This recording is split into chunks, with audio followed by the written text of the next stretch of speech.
いわゆるナチスドイツの傀儡、フランスのビシー政府の主犯であったフィリップ・ペタンになぞらえられて、ユーゴスラビアのペタンと呼ばれることもあります。そのユーゴスラビア連邦ではそのドイツに協力した最悪の売国奴というふうに非難されていたリッチも、そのセルビアという地域の中ではセルビア人を救おうとして失敗した悲劇の首都みたいな、そういう文脈で語られるようになっていきます。民族の裏切り者、売国奴という評価は、セルビアの人という中だともしかしたら変わってくるかもしれませんが、彼自身が行ったことへの評価っていう点でいうと、結構厳しい評価をせざるを得ない人物なのかなっていうふうには思います。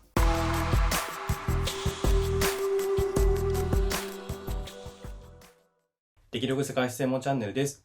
売国奴と呼ばれる人々というテーマでちょっと企画やりたいと思ってまして、でこれは世界史の人物で、民族の裏切り者とか売国奴として批判される人々を取り上げて、その人たちがどういうことをした人で、なんで後世の人、現代の人に憎まれるようになったのかっていうところを考えてみようよということでやっていきたいと思っております。で今回取り上げるのはユーゴスラビア王国の軍人ミラン・ネディッチという人です。この人はドイツ軍がユーゴスラビア王国に侵攻した後、セルビア民族を守るとしてヒトラーに協力してナチスドイツの傀儡政権であるセルビア救国政府という政府の議長を務めた人物です。いわゆるナチスドイツの傀儡として知られるフランスのビシー政府の主犯であったフィリップ・ペタンになぞらえられて、ユーゴスラビアのペタンと呼ばれることもあります。ミラン・ネディッチは1876年にセルビア公国の首都ベオグラードの郊外にあるグロツカというところの生まれです。彼の生まれた年にセルビア公国はオスマン帝国からの完全な独立を果たして、独立運動の指導者であったカラジョルジェを始祖とするカラジョルジェビチ家を王家とするセルビア王国が成立しました。ネディッチの父は地方の行政官で、セルビア放棄でオスマン帝国軍からチュケシナ修道院を守ったダムヤンとグリゴリエの兄弟の家系で、母の祖父は民族詩人であるニコラ・ミハイロビッチ、独立の父カラジョルジェの盟友として知られる人物です。なのでこのミラン・ネディッチの父も母もそのセルビアの烈士、国の烈士の家系というわけです。ネディッチは高校卒業後、18歳でベオグラード陸軍士官学校に入学して優秀な成績で卒業し、その後参謀学校で学んだ後にセルビア王国陸軍に入隊しています。1910年には早くも少佐に昇進して、1912年のバルカン戦争での活躍で複数の勲章も授与されて中佐に昇進すると。で、第一次世界大戦では王国軍のアルバニア撤退を指揮し大活躍して、その功績が認められて異例のスピードで大佐に抜擢されていると。で、38歳で大佐を就任したのは、セルビア王国軍最年少の大佐というわけなんですね。で、1918年には第3軍の指揮官となって、19年にクロアチア駐在の第4軍の指揮官も兼務すると。で、1930年に陸軍将軍になって、1934年にはユーゴスラビア王国軍全体の指揮官に就任すると。異例のスピードで出世街道を駆け上がった、当時のもうエリート中のエリートだったんですね。で、その後ネディッチはドイツ軍のユーゴスラビア侵攻後にナチスドイツの元で指導者となる道を選ぶわけですけど、なんでナチスドイツがユーゴスラビアを狙ったかというところをまずちょっと解説する必要があります。ユーゴスラビア王国は第一次世界大戦後、解体したオーストリア・ハンガリー帝国の領土だったクロアチアとスロベニアを吸収して、セルブ・クロアート・スロベン王国となります。セルブ・クロアート・スロベン王国では、首都がベオグラードに置かれて、セルビア人が政府の中枢を支配して、セルビア人を中心とする中央集権的な南スラブ国家化の推進が進みました。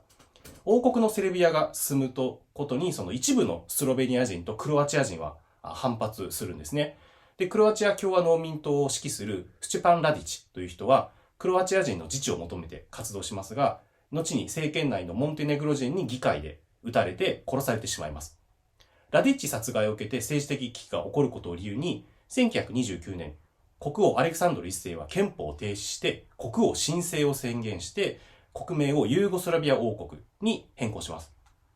こうして絶対的な権力を握る中央集権化を進めようとするんですけども、このセルビア人が主導する国に対してのクロアチア人の反発というのはものすごいものがあり、1934年にアレクサンドル一世は外遊先のフランスで過激派に暗殺されてしまいます。国王を継いだのはアレクサンデル一世の長男であるペータル二世でしたが、彼はまだ幼かったために重兄にあたるパブレ・カラジョルジェビチという人が摂政につきました。当時ドイツではナチスが政権を握ってユーゴスラビアへの進出の機会を伺っていて、これ以上のその内部対立というのはナチスにクロアチア人保護を名目に介入される恐れがあると摂政であるパブレは考えたわけですね。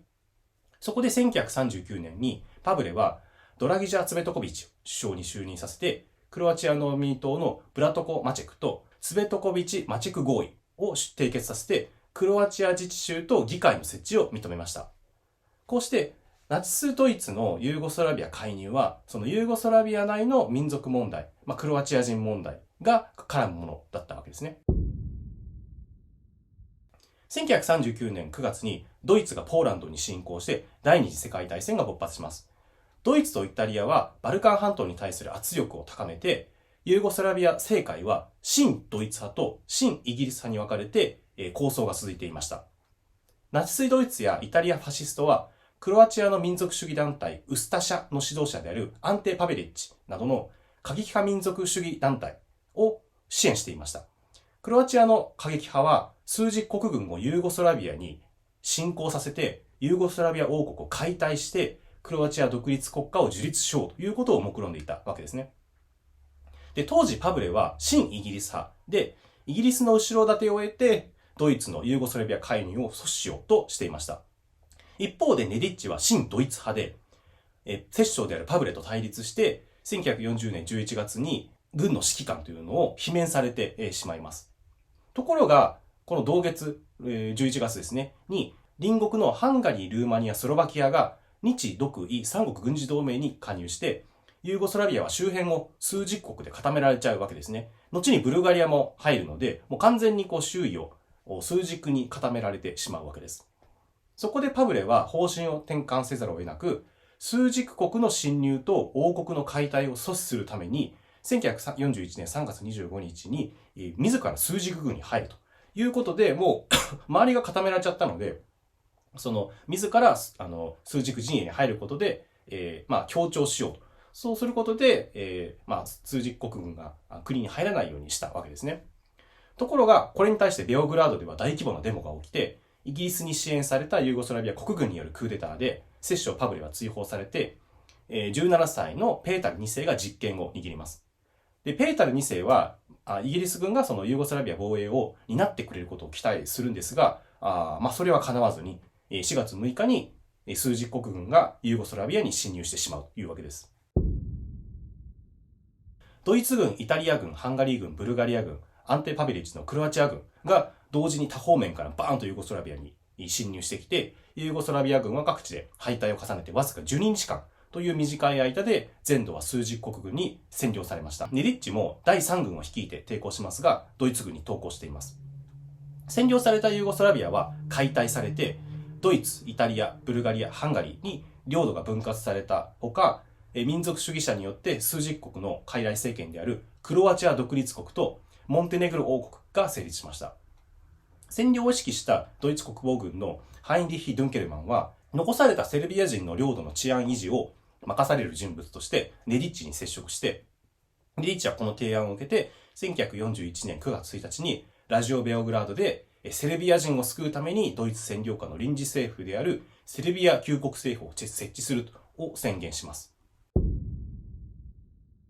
数十国軍のユーゴスラビア占領が始まってから大きく2つの抵抗組織がユーゴスラビア内にはありました。一つがティトーが率いるパルチザンで、もう一つがドロジャ・ミハイロビッチが率いる旧ユーゴスラビア王国の残党軍であるチェトニックです。亡命した国王であるペータル2世は国外からチェトニックを支援して抵抗運動を繰り広げさせます。ドイツ軍はティトーのパルチザンとチェトニックの抵抗運動を鎮圧するためにその軍とか警察の人数を割くことができなくて、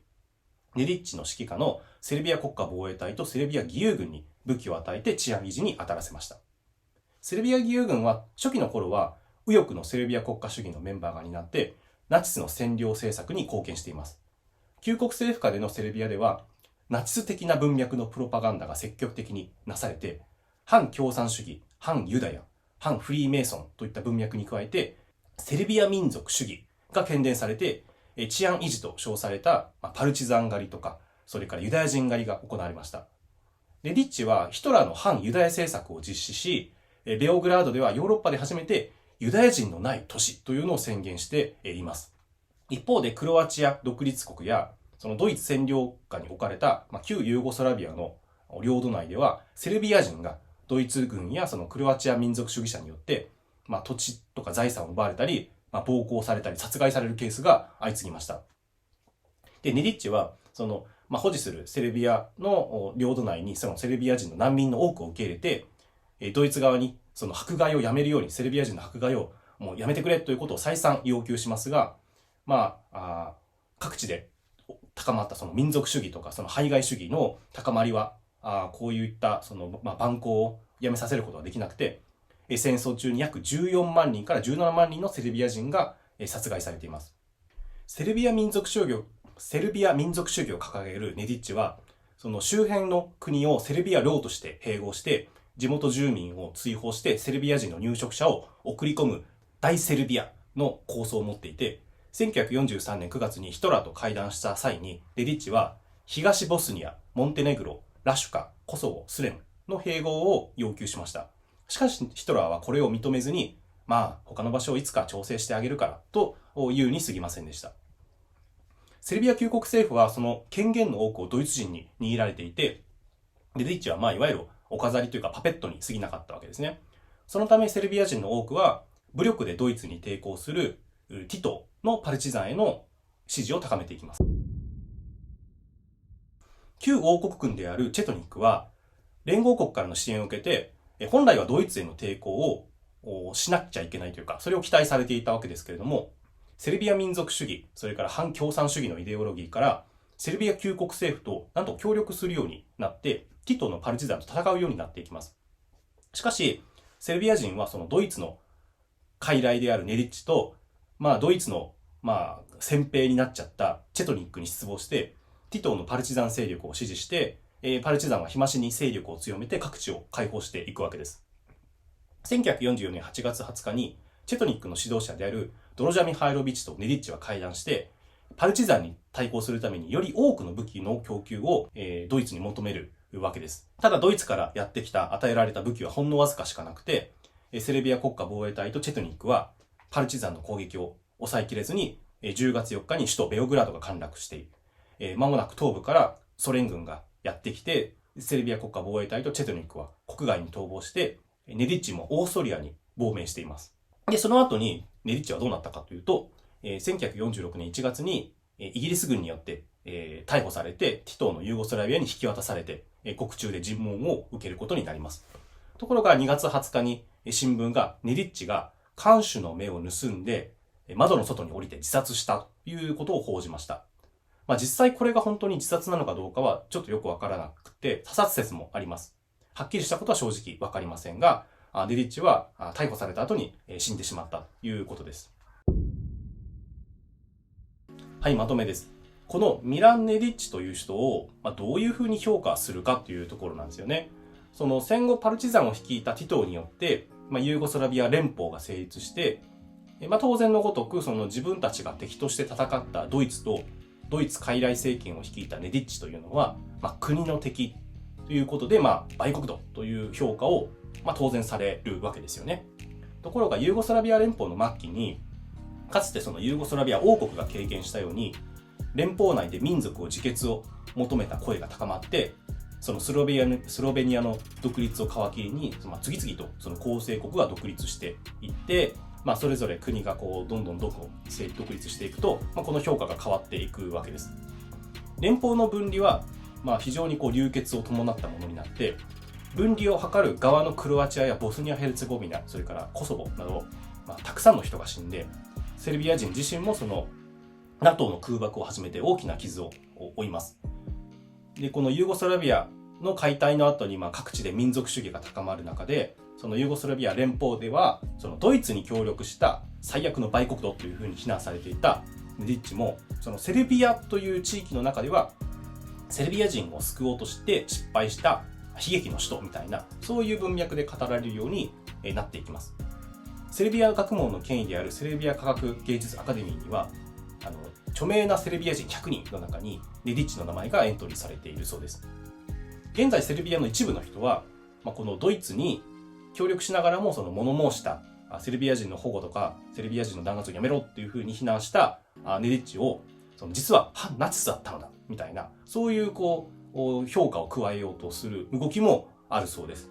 この中では旧国政府下でユダヤ人狩りが行われて、ネディッチはこれをむしろ積極的に推進したという立場で、1944年の段階でも国民に対してヨーロッパのリーダーであるドイツとともに名誉ある地位を築くといったことを主張していたことは、意図的に無視されています。確かに彼の置かれた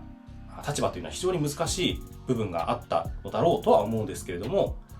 そのセルビア人を積極的に救おうとしてドイツに物申した、そこの一点だけで好意的に彼を評価するっていうことは、なかなか難しいんじゃないかなというふうに思います。売国度という文脈で言うと、多分歴史的な評価というのは変わってくるかもしれません。民族の裏切り者、売国度という評価は、セルビアの人という中だともしかしたら変わってくるかもしれませんが、この、やってきたことに対する評価というか、彼自身が行ったことへの評価っていう点で言うと、結構厳しい評価をせざるを得ない人物なのかなというふうには思います。はい、ということで今回は以上になります。ご視聴ありがとうございます。この売国度シリーズも定期的にやっていきたいと思いますので、ぜひよろしくお願いします。高評価、チャンネル登録の方もぜひよろしくお願いします。